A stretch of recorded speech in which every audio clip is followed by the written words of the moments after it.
اعوذ باللہ من الشیطان الرجیم، بسم اللہ الرحمن الرحیم، الحمدللہ والصلاة والسلام علی رسول اللہ وعلی آلہ واصحابہ اجمعین، اشہد ان لا الہ الا اللہ واشہد ان محمد رسول اللہ۔ غزوہ بدر کے بارے میں آج ہم بات کریں کہ سیرت النبی صلی اللہ علیہ وسلم کا سلسلہ آگے بڑھاتے ہیں۔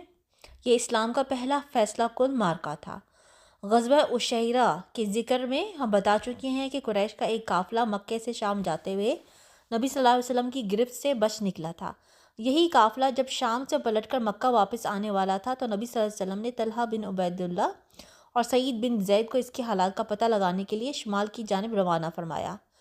یہ دونوں صحابی مقام حورا تک تشریف لے گئے اور وہیں ٹھہرے۔ جب ابو سفیان قافلہ لے کر وہاں سے گزرا تو یہ نہایت تیز رفتاری سے مدینہ پلٹے اور رسول اللہ صلی اللہ علیہ وسلم کو اس کی اطلاع دی۔ اس قافلے میں اہل مکہ کی بڑی دولت تھی، یعنی 1000 اونٹ تھے جن پر کم از کم 50,000 دینار کی مالیت کا ساز و سامان وہ لدا ہوا تھا، اور اس کی حفاظت کے لیے صرف 40 آدمی تھے۔ اہل مدینہ کے لیے یہ بڑا زرعی موقع تھا، جبکہ اہل مکہ کے لیے اس مال فراواں سے محرومی بڑی زبردست فوجی، سیاسی اور اقتصادی مار کی حیثیت رکھتی تھی۔ اسی لیے رسول اللہ صلی اللہ علیہ وسلم نے مسلمانوں کے اندر اعلان فرمایا کہ یہ قریش کا قافلہ مال و دولت لے جا رہا ہے، اس کے لیے نکل پڑو، ہو سکتا ہے اللہ تعالیٰ نے اسے بطور غنیمت تمہارے حوالے کر دے۔ لیکن آپ صلی اللہ علیہ وسلم نے کسی پر روانگی ضروری نہیں قرار دی، بلکہ اسے محض لوگوں کی رغبت پر چھوڑ دیا، کیونکہ اس اعلان کے وقت یہ توقع نہیں تھی کہ قافلے کے بجائے لشکر قریش کے ساتھ میدان بدر میں ایک نہایت پرزور ٹکر ہو جائے گی، اور یہی وجہ ہے کہ بہت سے صحابہ کرام رضی اللہ عنہم مدینہ ہی میں رہ گئے۔ ان کا خیال تھا کہ رسول اللہ صلی اللہ علیہ وسلم کا یہ سفر آپ صلی اللہ علیہ وسلم کی گزشتہ عام فوجی مہمات سے مختلف نہ ہوگا، اور اسی لیے اس غزوے میں شریک نہ ہونے والوں سے کوئی باز پرس نہیں کی گئی۔ رسول اللہ صلی اللہ علیہ وسلم روانگی کے لیے تیار ہوئے تو آپ کے ہمراہ تقریباً 300 افراد تھے۔ اس لشکر نے غزوے کا نہ کوئی خاص اہتمام کیا تھا، نہ مکمل تیاری، چنانچہ پورے لشکر میں صرف 2 گھوڑے تھے اور 70 اونٹ، جن میں سے ہر اونٹ پر 2 یا 3 آدمی باری باری سوار ہوتے تھے۔ ایک اونٹ رسول اللہ صلی اللہ علیہ وسلم، حضرت علی رضی اللہ عنہ اور حضرت مرثد رضی اللہ عنہ کے حصے میں آیا تھا، جن پر تینوں حضرات باری باری سوار ہوتے تھے۔ مدینہ کا انتظام اور نماز کی امامت پہلے پہل حضرت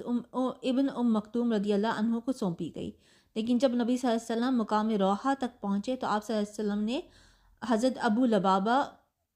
رضی اللہ عنہ کو مدینہ کا منتظم بنا کر واپس بھیج دیا۔ لشکر کی تنظیم اس طرح کی گئی کہ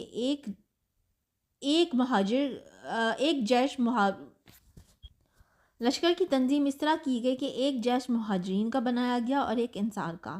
مہاجرین کا علم حضرت علی بن ابی طالب کو دیا گیا اور انصار کا علم حضرت سعد بن معاذ کو، اور جنرل کمان کا پرچم جس کا رنگ سفید تھا حضرت مصعب بن عمیر رضی اللہ عنہ کو دیا گیا۔ میمنہ کے افسر حضرت زبیر بن عوام رضی اللہ عنہ مقرر کیے گئے اور میسرہ کے افسر حضرت مقداد بن اسود رضی اللہ عنہ، اور جیسا کہ پہلے بتا چکے ہیں پورے لشکر میں صرف یہی 2 بزرگ شہر سوار تھے۔ ساقہ کی کمان حضرت قیس بن ابی صعصع کے حوالے کی گئی اور سپہ سالار اعلیٰ کی حیثیت سے جنرل کمان رسول اللہ صلی اللہ علیہ وسلم نے خود سنبھالی۔ ابھی تک جو ہم نے پڑھا ہے اس میں آپ یہ دیکھیں، جو قابل غور سب سے ایک تو جو جنگی انتظامات تھے وہ تو تھے، لیکن جو سب سے امپورٹنٹ بات ہے وہ یہ ہے کہ نبی صلی اللہ علیہ وسلم بھی اپنا اونٹ جو ہے دوسروں کے ساتھ شیئر کر رہے تھے، حضرت علی اور حضرت مرثد رضی اللہ عنہم کے ساتھ۔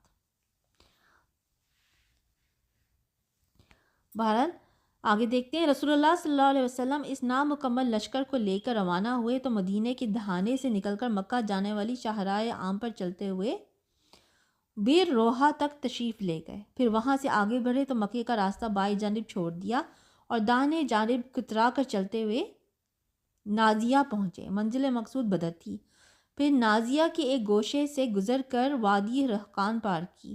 یہ نازیہ اور درہ صفرا کے درمیان ایک وادی ہے۔ اس وادی کے بعد درہ صفرا سے گزرے، پھر درہ سے اتر کر وادی صفرا کے قریب جا پہنچے اور وہاں سے قبیلہ جوہینہ کے 2 آدمیوں یعنی بسیس بن عمر اور عدی بن ابی الزرغبا کو قافلے کے حالات کا پتہ لگانے کے لیے بدر روانہ فرمایا۔ نام ہے عدی بن ابی الزغبا۔ اچھا، اب بات کرتے ہیں ابو سفیان کے قافلے کا۔ تو قافلے کی صورتحال یہ تھی کہ ابو سفیان جو اس کا نگہبان تھا حد درجہ محتاط تھا۔ اسے معلوم تھا کہ مکے کا راستہ خطروں سے پر ہے، اس لیے وہ حالات کا مسلسل پتہ لگاتا رہتا تھا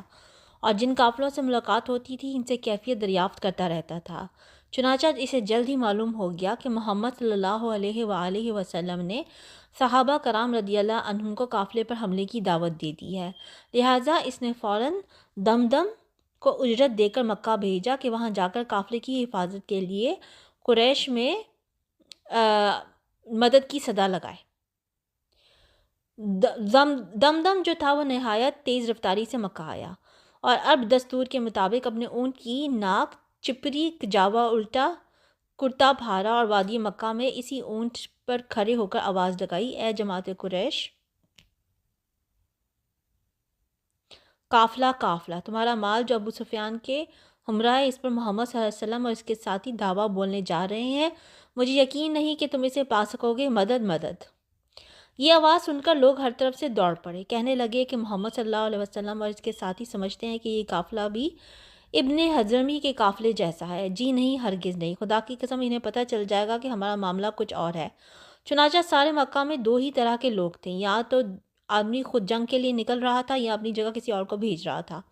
اور اس طرح گویا سبھی نکل پڑے، خصوصاً معززین مکہ میں سے کوئی بھی پیچھے نہ رہا، صرف ابو لہب نے اپنی جگہ اپنے ایک قرضدار کو بھیجا۔ گرد و پیش کے قبائل عرب کو بھی قریش نے بھرتی کیا اور خود قریشی قبائل میں سے سوائے بنو عدی کے کوئی بھی پیچھے نہ رہا، البتہ بنو عدی کے کسی بھی آدمی نے اس جنگ میں شرکت نہ کی۔ ابتدا میں مکی لشکر کی تعداد 1300 تھی، مکی لشکر کی تعداد 1300 تھی، جن کے پاس 100 گھوڑے اور 600 زرہیں تھیں۔ اونٹ کثرت سے تھے جن کی ٹھیک تعداد معلوم نہ ہو سکی۔ لشکر کا سپہ سالار ابو جہل بن ہشام تھا۔ قریش کے 9 معزز آدمی اس کی رسد کے ذمہ دار تھے۔ ایک دن 9 اور ایک دن 10 اونٹ ذبح کیے جاتے تھے۔ جب مکی لشکر روانگی کے لیے تیار ہو گیا تو قریش کو یاد آیا کہ قبائل بنو بکر سے ان کی دشمنی اور جنگ چل رہی ہے، اس لیے انہیں خطرہ محسوس ہوا کہ کہیں یہ قبائل پیچھے سے حملہ نہ کر دیں اور اس طرح وہ دشمنوں کے بیچ میں نہ گھر جائیں۔ قریب تھا کہ یہ خیال قریش کو ان کے ارادہ جنگ سے روک دے، لیکن اسی وقت ابلیس، لعنت ہو ابلیس پہ، ابلیس بنو کنانہ کے سردار سراقہ بن مالک کی شکل میں نمودار ہوا اور بولا، میں بھی تمہارا رفیق کار ہوں اور اس بات کی ضمانت دیتا ہوں کہ بنو کنانہ تمہارے پیچھے کوئی ناگوار کام نہ کریں گے۔ اس ضمانت کے بعد اہل مکہ اپنے گھروں سے نکل پڑے اور جیسا کہ اللہ کا ارشاد ہے، اتراتے ہوئے، لوگوں کو اپنی شان دکھاتے ہوئے اور اللہ کی راہ سے روکتے ہوئے مدینے کی جانب روانہ ہوئے۔ جیسا کہ رسول اللہ صلی اللہ علیہ وسلم کا ارشاد ہے، اپنی دھار اور ہتھیار لے کر اللہ سے خار کھاتے ہوئے اور اس کے رسول صلی اللہ علیہ وسلم سے خار کھاتے ہوئے، جوش انتقام سے چور اور جذبہ حمیت اور غضب سے محمور، اس پر کچکچائے ہوئے کہ رسول اللہ صلی اللہ علیہ وسلم اور آپ صلی اللہ علیہ وسلم کے صحابہ رضی اللہ عنہم نے اہل مکہ کے قافلوں پر آنکھ اٹھانے کی جرت کیسے کی۔ بہرحال یہ لوگ نہایت تیز رفتاری سے شمال کے رخ پر بدر کی جانب چلے جا رہے تھے کہ وادی عصفان اور قدید سے گزر کر جحفہ پہنچے تو ابو سفیان کا ایک نیا پیغام موصول ہوا، جس میں کہا گیا تھا کہ آپ لوگ اپنے قافلے، اپنے آدمی اور اپنے اموال کی حفاظت کی غرض سے نکلے ہیں، اور چونکہ اللہ نے ان سب کو بچا لیا لہٰذا اب واپس چلے جائیے۔ ابو سفیان کے بچ نکلنے کی تفصیل یہ ہے کہ وہ شام سے کاروانی شاہراہ پر چلا تو آ رہا تھا، لیکن مسلسل چوکنا اور بیدار تھا۔ اس کو راستے میں پتہ چل گیا کہ نبی صلی اللہ علیہ وسلم نے کون سا راستہ اختیار کیا ہے، اور وہ مغرب کی طرف موڑ کر اپنے قافلے کا رخ جو ہے مغرب کی طرف موڑ کر اس کا رخ ساحل کی طرف کر دیا اور بدر سے گزرنے والی کاروانی شاہراہ کو بائیں ہاتھ چھوڑ دیا۔ اس طرح قافلے کو مدنی لشکر کے قبضے میں جانے سے بچا لیا اور فوراً ہی مکی لشکر کو اپنے بچ نکلنے کی اطلاع دیتے ہوئے اسے واپس جانے کا پیغام دیا، جو اسے جحفہ میں موصول ہوا۔ یہ پیغام سن کر مکی لشکر نے چاہا کہ واپس چلا جائے، لیکن قریش کا طاغوت اکبر ابو جہل کھڑا ہو گیا اور نہایت کبر اور غرور سے بولا، خدا کی قسم ہم واپس نہ ہوں گے یہاں تک کہ بدر جا کر وہاں 3 روز قیام کریں گے اور اس دوران اونٹ ذبح کریں گے، لوگوں کو کھانا کھلائیں گے اور شراب پلائیں گے، لونڈیاں ہمارے لیے گانا گائیں گی اور سارا عرب ہمارا اور ہمارے سفر و اجتماع کا حال سنے گا، اور اس طرح ہمیشہ کے لیے ان پر ہماری دھاک بیٹھ جائے گی۔ اخنس نے ابو جہل کو یہی مشورہ دیا کہ واپس چلے چلو، مگر لوگوں نے اس کی بات نہ مانی، اس لیے وہ بنو زہرہ کو لوگوں کو ساتھ لے کر واپس ہو گیا، کیونکہ وہ بنو زہرہ کا حلیف اور اس لشکر میں ان کا سردار تھا۔ بنو زہرہ کی کل تعداد کوئی 300 تھی، ان کا کوئی بھی آدمی جنگ بدر میں حاضر نہ ہوا۔ بعد میں بنو زہرہ اخنس بن شریک کی رائے پر حد درجہ شادہ و فرحاں تھے، اور ان کے اندر اس کی تعظیم و اطاعت ہمیشہ برقرار رہی۔ بنو زہرہ کے علاوہ بنو ہاشم نے بھی چاہا کہ واپس چلا جائے، لیکن ابو جہل نے بڑی سختی کی اور کہا کہ جب تک ہم واپس نہ ہوں گے یہ گروہ ہم سے الگ نہ ہونے پائے۔ غرض لشکر نے اپنا سفر جاری رکھا۔ بنو زہرہ کی واپسی کے بعد اب اس کی تعداد 1000 رہ گئی تھی اور اس کا رخ بدر کی جانب تھا۔ بدر کے قریب پہنچ کر اس نے ایک ٹیلے کے پیچھے پڑاؤ ڈالا۔ یہ ٹیلہ وادی بدر کے حدود پر جنوبی دہانے کے پاس واقع ہے۔ ادھر مدینہ کے ذرائع اطلاعات نے رسول اللہ صلی اللہ علیہ وسلم کو، جبکہ آپ ابھی راستے ہی میں تھے، قافلے اور لشکر دونوں کے متعلق اطلاعات فراہم فرمائیں۔ آپ صلی اللہ علیہ وسلم نے ان اطلاعات کا گہرائی سے جائزہ لینے کے بعد یقین کر لیا کہ اب خون ریز ٹکراؤ کا واقعہ ہے، اور ایک ایسا اقدام ناگزیر ہے جو شجاعت اور جرأت اور جسارت پر مبنی ہو، کیونکہ یہ بات قطعی تھی کہ اگر مکی لشکر کو اس علاقے میں یوں ہی دناتا ہوا پھرنے دیا جاتا تو اس سے قریش کی فوجی ساکھ کو بڑی قوت پہنچ جاتی اور ان کی سیاسی بالادستی کا دائرہ دور تک پھیل جاتا، مسلمانوں کی آواز دب کر کمزور ہو جاتی، اور اس کے بعد اسلامی دعوت کو ایک بے روح ڈھانچہ سمجھ کر اس علاقے کا ہر کس و ناکس جو اپنے سینے میں اسلام کے خلاف کینہ و دعوت رکھتا تھا شر پر آمادہ ہو جاتا۔ پھر ان باتوں کے علاوہ آخر اس کی کیا ضمانت تھی کہ مکی لشکر مدینے کی جانب پیش قدمی نہیں کرے گا اور اس مارکے کو مدینے کی چہار دیواری تک منتقل کر کے مسلمانوں کو ان کے گھروں میں گھس کر تباہ کرنے کی جرأت اور کوشش نہیں کرے گا۔ اگر مدنی لشکر کی جانب سے ذرا سا بھی گریز کیا جاتا تو یہ سب کچھ ممکن تھا، اور اگر ایسا نہ بھی ہوتا تو مسلمانوں کی ہیبت و شہرت پر تو بہرحال اس کا نہایت برا اثر پڑتا۔ اب آگے کیا ہوا اس میں،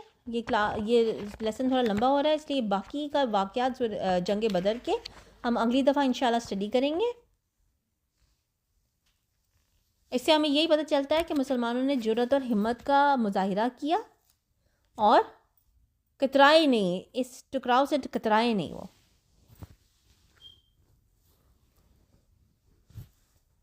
سبحانک اللہم و بحمدک اشہد ان لا الہ الا انت استغفرک و اتوب الیک۔